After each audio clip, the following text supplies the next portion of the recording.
माँ भारती को प्रणाम करते हुए आप सबके इस गुरु माता पिता को प्रणाम करता हूँ। बच्चों, आपको बहुत ढेर सारा प्यार और सभी लोगों को सुबह की राम राम और नव संवत्सर 2073 की ढेर सारी बधाई। 8 अप्रैल को गुड़ी पड़वा है और यही वह दिन भी है जब भारतीय संस्कृति के हिसाब से नव वर्ष का प्रारंभ होता है। तो नव वर्ष का प्रारंभ क्या देने वाला है, ये सौम्य नाम का संवत्सर क्या देने वाला, जरा गौर से सुनिए। चैत्र शुक्ल प्रतिपदा को हम अपना नव वर्ष मनाते हैं। इस बार यह है 8 अप्रैल 2016 को। भारतीय वर्ष का बड़ा ऐतिहासिक महत्व है। क्यों? क्योंकि यह दिन सृष्टि की रचना का पहला दिन होता है। इस दिन से 1,97,39,49,109 वर्ष पूर्व इसी दिन सूर्योदय से ब्रह्मा जी ने जगत की रचना प्रारंभ की है। यह नव संवत्सर कुछ विशेष है और कुछ राशियों के लोगों को काफी लाभ भी देने जा रहा है, कुछ को नुकसान भी देगा। इसलिए बहुत ध्यान से कुछ खास बातें सुने। जरा एक नजर इस बात पर जरूर डालें कि यह दिन महत्वपूर्ण क्यों है। इस दिन दुर्गा जी के आदेश पर ब्रह्मा जी ने सृष्टि की रचना प्रारंभ की। यहाँ आपको एक कंफ्यूजन हो सकता है कि दुर्गा जी तो बाद में आई हैं। ब्रह्मा, विष्णु, महेश और समस्त देवताओं ने दुर्गा जी को अपना तेज प्रदान किया है, तब वह प्रकट हुई हैं जी। लेकिन फिलहाल जो कथा है वो यह है, लेकिन इसके बीच के द्वंद्व को मैं एक दिन आपको प्रमाण से बताऊंगा। ब्रह्मा जी ने सूर्योदय होने पर चैत्र शुक्ल प्रतिपदा को सृष्टि की रचना प्रारंभ की। ये पृथ्वी की सृष्टि की बात कर रहा हूं, ब्रह्मांड की नहीं। उन्होंने इस प्रतिपदा तिथि को प्रवरा या सर्वोत्तम तिथि कहा था, इसलिए इसको सृष्टि का प्रथम दिवस भी कहते हैं, सर्वोत्तम दिवस भी कहते हैं। इसी दिन चैत्र शुक्ल प्रतिपदा के दिन भगवान विष्णु ने मत्स्य रूप में अवतार लिया था। आज के दिन ही भगवान राम जानकी माता को लेकर अयोध्या लौटे हैं। इसी दिन पूरी अयोध्या में भगवान राम के स्वागत में विजय पताका के रूप में ध्वज लगाए गए हैं। इसे ब्रह्मध्वज भी कहा गया है। शालिवाहन शासकों ने शकों पर विजय आज के ही दिन प्राप्त की थी, इसलिए शक संवत्सर का प्रारंभ हुआ। मराठा साम्राज्य के अधिपति छत्रपति शिवाजी महाराज जी ने इस वर्ष की प्रतिपदा के दिन ही विजय ध्वज लगाकर हिंदू साम्राज्य की नींव रखी थी। इस तिथि से विक्रम संवत का प्रारंभ भी होता है। ग्रंथों के अनुसार उज्जैनी, जिसे हम उज्जैन कहते हैं, के राजा विक्रमादित्य ने इसी तिथि से काल गणना के लिए विक्रम संवत का प्रारंभ किया था, जो आज भी काल गणना के लिए सर्वोत्तम मानी जाती है। ज्योतिष के अनुसार प्रत्येक संवत्सर का एक विशेष नाम होता है तथा विभिन्न ग्रह इस संवत के स्वामी, राजा और मंत्री होते हैं, जिसका असर वर्ष भर जन सामान्य पर दिखाई देता है।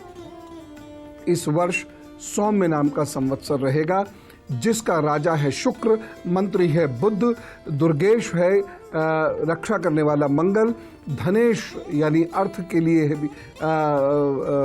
मंगल ही है, रसेश सूर्य, मेघेश है, शनि सस्येश है, गुरु की वजह से धन भी प्राप्त होगा।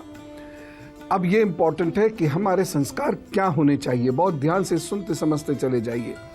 पूजा कार्य आपको प्रारंभ कब से करना होगा? 7 अप्रैल यानी आज शाम से 16:53 के उपरांत, यानी 4:53 के उपरांत आप माता के आगमन की तैयारी कर सकते हैं।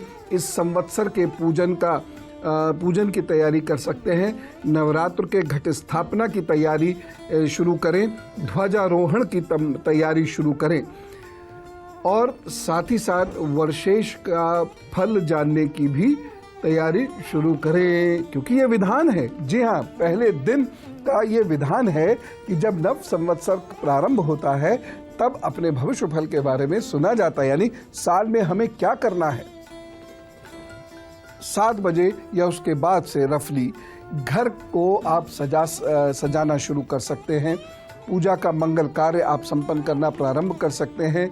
कलश स्थापना या मिट्टी के बर्तन में जौ बोने की तैयारी शुरू कर सकते हैं। अपने घर के पूजा स्थल को साफ स्वच्छ कर लीजिएगा। कलश की स्थापना का मुहूर्त है 8 अप्रैल को सुबह 6 से लेकर 10:17 के बीच में, 6:06 से 10:17 के बीच में। इसी समय में एक काम और करें, वह लोग जिनके घर का प्रवेश द्वार दक्षिण मुखी है या जो परिवार पितृदोष से प्रभावित है, वह इस समय, मैं अभी आपको बता रहा हूं, 24 घंटे हैं आपके पास, एक पीला झंडा लगा सकते हैं, साइज कुछ भी हो सकता है।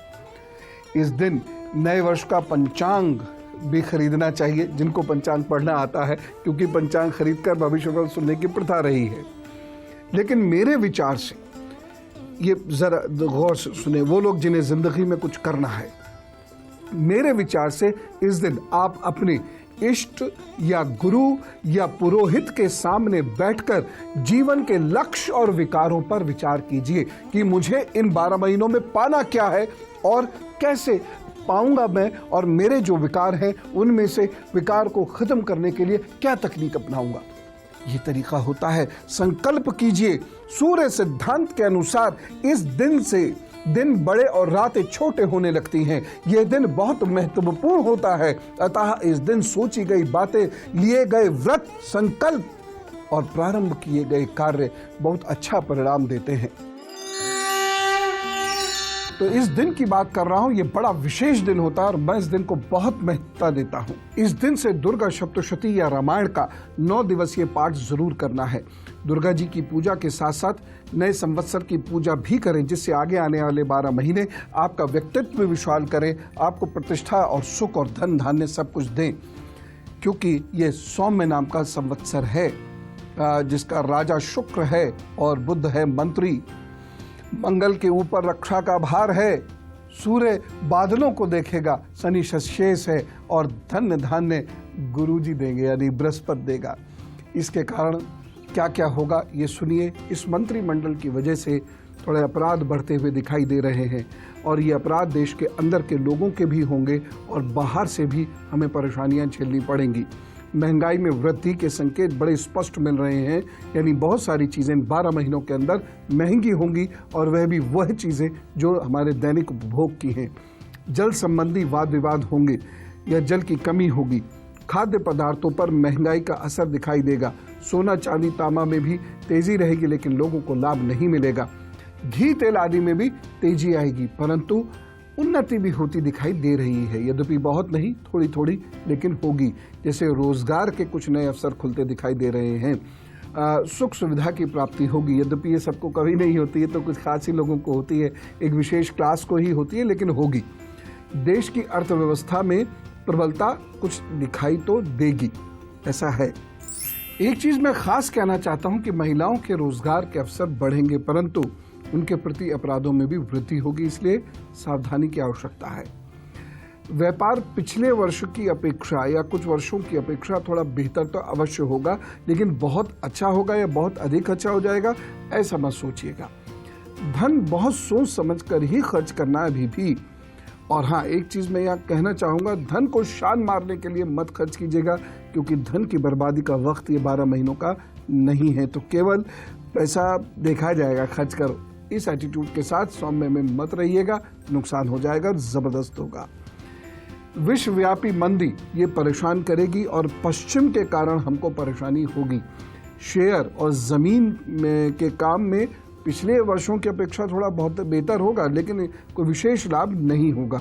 हाँ, स्त्री संबंधी काम, फैशन संबंधी काम, इंफॉर्मेशन टेक्नोलॉजी से रिलेटेड काम, इंटरनेट से रिलेटेड काम, टूरिज्म से रिलेटेड काम, गाड़ियों से रिलेटेड कामों में लाभ होगा। कृषि में लाभ कम होता हुआ दिखाई दे रहा है। विदेशी कंपनियां अधिक प्रभावी होंगी देश के अंदर इन 12 महीनों में। छोटे युद्ध अथवा बड़ी आतंकवादी गतिविधियां इन 12 महीनों में हमें नुकसान देंगी। खास तौर से अप्रैल हुआ, जून हुआ, जुलाई अगस्त का समय हुआ और नवंबर से जनवरी का वक्त हुआ, इसमें हमें बहुत केयरफुल रहना होगा। बूटियों का काम है, कॉस्मेटिक्स का काम है, इसमें भी लाभ होता हुआ दिखाई दे रहा है। लेकिन एक विशेष बात मैं कहना चाहूँगा, परिवार और रिश्तों में थोड़ी परेशानी आएंगी, रिश्ते टूटेंगे, कई इंडस्ट्रीज बंद भी हो सकती हैं। लेकिन दवा संबंधी काम जो लोग करते हैं या रिसर्च रिलेटेड काम जो लोग करते हैं, उनके लिए समय बेहतर होगा। एक खास बात मैं आपसे कहना चाहूंगा और प्लीज इसे सुन लीजिए और समझ लीजिएगा। सौम्य संवत्सर में सीधे रास्ते चले, सीधी सच्ची बातें करें, बिना लाग लपेट के रिश्तों को निभाएं, बिना लाग लपेट और नंबर 2 के काम किए हुए अपना व्यापार चलावें और धैर्यपूर्वक कार्य कीजिए। मैं चाहता हूं कि 12 राशि के लोग इस संवत्सर की कुछ खास बातों को जरूर समझ लें। नव संवत्सर में चतुराई से चलने की आवश्यकता है। चतुराई का अर्थ यहाँ पर नेगेटिव मत लीजिएगा, हमें किसी को मूर्ख बनाकर कार्य नहीं करना है, परंतु चूंकि मंत्र पद बुध के पास है इसलिए आपको थोड़ा सा कूटनीतिज्ञ होना पड़ेगा, यानी हंस के मना के अहम तज कर रिश्तों को और अपने कार्य को लगातार चलाते रहने की आवश्यकता है। आपको अपना भी नुकसान नहीं करना है, दूसरे का भी नुकसान नहीं करना है, लेकिन दूसरे की अहम को या दूसरे की ईर्ष्या को या दूसरे के गुस्से को बहुत हंस के इस प्रकार से मैनेज कर देना है कि दूसरा आपसे नाखुश ना हो, रिश्ते बने रहें, काम चलता रहे। एक चीज़ मैं यहाँ और विशेष आपसे कहना चाहूँगा कि बहुत लंबे स्टेक्स लेने की ज़रूरत नहीं है, चाहे वो कृषि में हो, चाहे वो शेयर मार्केट में या फिर कहीं धरती से रिलेटेड, भूमि से रिलेटेड, मकानात से रिलेटेड हो। बहुत लंबे स्टेक्स मत लीजिएगा, बहुत ज़्यादा पैसा वहाँ मत लगा दीजिएगा, केवल बचा हुआ पैसा जो हो वही ही लगाइएगा, अन्यथा परेशानी और बढ़ेगी। जो लोग इंफ्रास्ट्रक्चर में इन्वेस्टमेंट करते हैं उन लोगों के लिए तो थोड़ा सा पॉजिटिव है, लेकिन यहाँ एक बार बहुत ध्यान से सुन के चलिएगा कि जो लोग ब्लैक मनी, ब्लैक मार्केटिंग आदि के कार्य करते हैं वह मुसीबत में अवश्य आएंगे। लेकिन डॉक्टर्स के लिए बहुत अच्छा वक्त है। इस समय में यदि हम कोई ऐसी मुहिम चलाते हैं कि देश के लोग बीमारियों से मुक्त हों तो यह मुहिम ज़रूर कामयाब होगी। और अब गुरु मंत्र, मैं यहाँ आपको ये सलाह दूंगा, इस संवत्सर में व्यापार और नौकरी जब चेंज करें तो बहुत सोच समझ कर कीजिएगा। यूं तो मई, अगस्त और दिसंबर ये अच्छे चेंजिंग पॉइंट्स आएंगे, इसमें देश में कुछ बेहतरी भी होगी, लेकिन मैं फिर भी आपसे कहता हूं कि आप बहुत सोच समझ कर ही अपना व्यापार या नौकरी चेंज करें। राजनीति में जो लोग हैं इन्हें काफ़ी कष्ट से गुजरना पड़ सकता है। वैसे भी देखिए तो इलेक्शंस होंगे इस जगह पे, इस संवत्सर में 2-3 जगह पे इलेक्शंस भी होंगे, लेकिन फिर भी राजनीति का स्तर ये लोगों को परेशान कर सकता है, अलर्ट रहें। तीसरी चीज़ मैं आपसे ये ज़रूर कहूँगा कि इस संवत्सर में धन, ज्वेलरी और कीमती सामान लेकर रास्तों पर चलना थोड़ा अवॉइड कीजिएगा, ख़ास तौर से अकेले चलना तो बिल्कुल अवॉइड कीजिएगा। और इस संवत्सर को बेहतर करने के लिए मैंने जैसे बताया आपको, बच्चों की सेवा कीजिए, बुआ की सेवा कीजिए, सूर्य आराधना कीजिए या आदित्य हृदय स्तोत्र का पाठ कीजिए या गायत्री का यज्ञ कीजिए और माँ दुर्गा की उपासना आप नियमित रूप से करेंगे तो लाभ अवश्य होगा और आप बहुत सारी परेशानियों से बच सकते हैं। इस संवत्सर में चांदी की चेन गले में पहनने से शुभ होगा अथवा रुद्राक्ष माला गले में पहनने से शुभ होगा। धन्य धान्य देने वाला ग्रह बृहस्पति है और इस सौम्य वर्ष का राजा शुक्र है।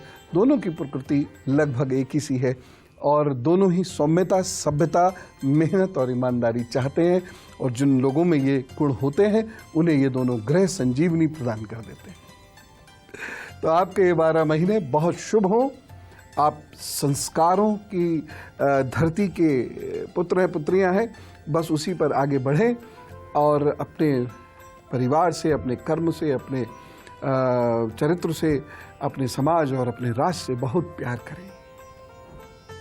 चलें, समाज में भेद नहीं होना चाहिए, हमें समाज को जोड़कर चलना है, ना कि तोड़कर, तब इस राष्ट्र की जय होगी। राम राम, नमस्कार।